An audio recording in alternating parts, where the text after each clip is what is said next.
Шановні українці, українки, сьогодні в різних наших містах, регіонах весь день тривали роботи після російського удару. У Львові розбирали завали, шукали людей. На Дніпровщині, в Радушному, поблизу Кривого Рогу, там балістична ракета влучила прямо в будинок. Звичайний будинок звичайної сім'ї. Діти загинули. Батьки. Моє співчуття усім, хто сьогодні втратив рідних та близьких.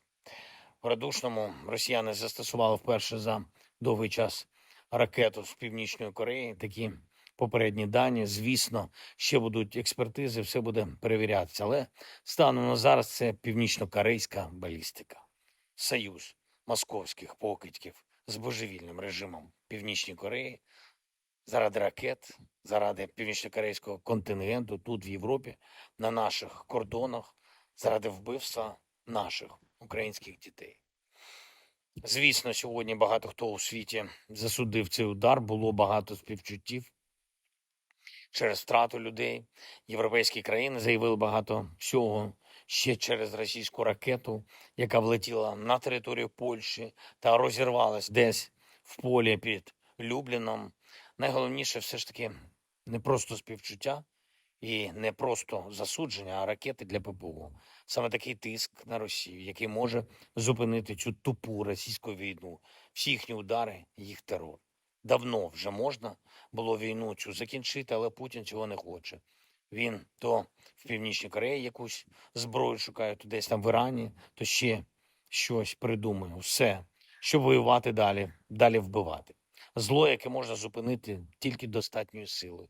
Не раз же це було в історії наших людей, нашого народу. Вперше зараз тільки єдність, яку ми забезпечили, наша максимальна єдність зі світом, наша співпраця, здатність наша вже 5-й рік повномасштабної війни забезпечувати захист життя. Ракети для ППО, передусім ракети для Петріотів, але також для Насамсів, для Айрісів, для Хоків, інших наших систем. Це ключовий пріоритет. Дуже розраховую, що всі наші партнери, передусім наші американські партнери, наші друзі в Європі будуть відчувати, що реальне людське життя залежить від того, чи допомагають вони нам, чи допомагають вони Україні.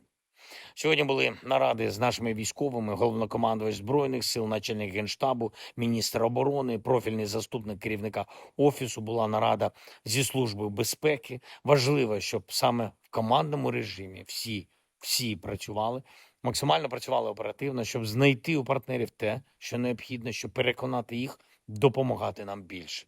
І щоб асиметрично відповідати росіянам на їх атаки. Є кроки, є рішення, які ми сьогодні погодили, і які нам дуже потрібні. Буде більше наших діпстрайків, щоб ця російська війна поверталась туди, звідки вона прийшла, щоб росіяни знали і відчували, хто єдиний не хоче війну цю завершувати. А причина тільки в Москві.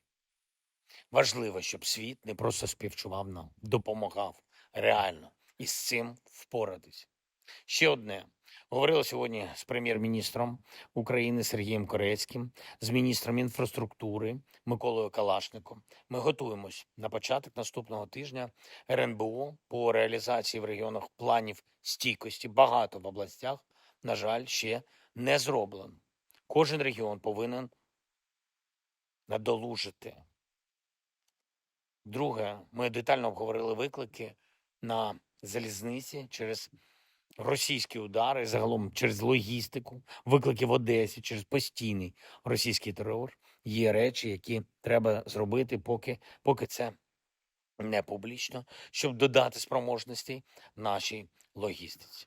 І третє, я доручив залучити більше сил для робіт в прифронтових та прикордонних громадах, саме захисних робіт на дорогах, об'єктах інфраструктури. Я дякую прем'єр-міністру за дуже ґрунтовний підхід до цього. Потрібні результати. Я дякую всім, хто на захисті України, на захисті життя. Вічна пам'ять усім нашим людям, які загинули від російської війни. Слава Україні!